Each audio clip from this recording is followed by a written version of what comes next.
आखिरकार आधी रात को एल्विश के सामने मनीषा रानी फूट फूट कर क्यों रोती हुई नजर आई हैं। जी हाँ, जैसे ही वीकेंड का वार खत्म हुआ, मनीषा रानी जोर जोर से फूट फूट कर रोती हुई नजर आई और वहां पर मनीषा रानी को रोते हुए देख एल्विश यादव पहुंच गए और एल्विश उनसे पूछने लगे कि तुम क्यों रो रही हो, क्या घर के अंदर तुम्हें किसी ने कुछ कह दिया है या फिर कोई और ही बात है, मुझे बताओ। ऐसे में जो बात मनीषा ने कही उसे सुनने के बाद एल्विश उन्हें काफी देर तक समझाते हुए नजर आए हैं। तो क्यों रो रही हैं मनीषा रानी, क्या हो गया है मनीषा के साथ, क्या बिग बॉस के घर के अंदर किसी ने कुछ कह दिया है या घर के बाहर की कोई बात है, चलिए आपको बताते हैं। लेकिन इससे पहले चैनल पर अगर आप पहली बार आए हैं, जल्दी से हमारे चैनल को सब्सक्राइब करें, साथ में घंटी के निशान को जरूर दबा दें। आपको बता दें कि जैसे ही बिग बॉस का कल वीकेंड का वार खत्म हुआ, मनीषा रानी तो जोर जोर से रोती हुई नजर आई, जिसके बाद एल्विश वहां पर पहुंच गए। एल्विश ने देखा कि मनीषा रो रही है,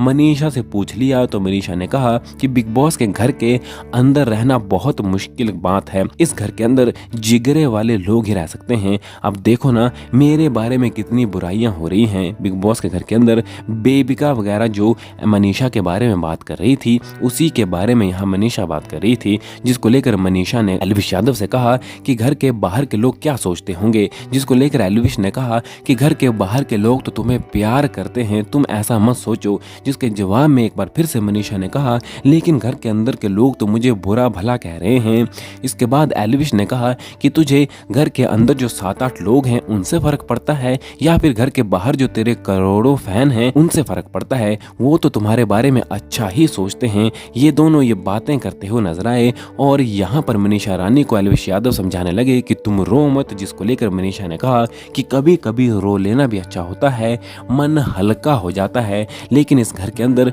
मुझे अब घुटन भी होने लगी है, इस घर के अंदर रहना काफी मुश्किल है। यहाँ पर एल्विश यादव समझाते हुए नजर आए कि अब कुछ ही दिन तो बाकी रह गए हैं, 18-20 दिन बाकी रह गए हैं, जिसके बाद हम सब घर के बाहर चले जाएंगे और एक बार फिर से उसी दुनिया में चले जाएंगे और घर के बाहर के लोग तो हम सब की सच्चाई जानते हैं कि हम कैसे हैं। घर के अंदर के लोग जो कुछ भी कहें हमें उससे बिल्कुल भी फर्क नहीं पड़ना चाहिए। यहाँ पर एल्विश यादव एक सच्चे दोस्त की तरह, एक अच्छे दोस्त की तरह मनीषा रानी को समझाते हुए नजर आए और मनीषा एल्विश से अपने दिल की बातें करती हुई नजर आई, जो देखने में काफी अच्छा लग रहा था। तो आप इन दोनों की इन बातों को लेकर क्या कहना चाहते हैं, हमें कमेंट करें और बिग बॉस से जुड़ी हर एक लेटेस्ट अपडेट के लिए हमारे चैनल को जरूर सब्सक्राइब करें।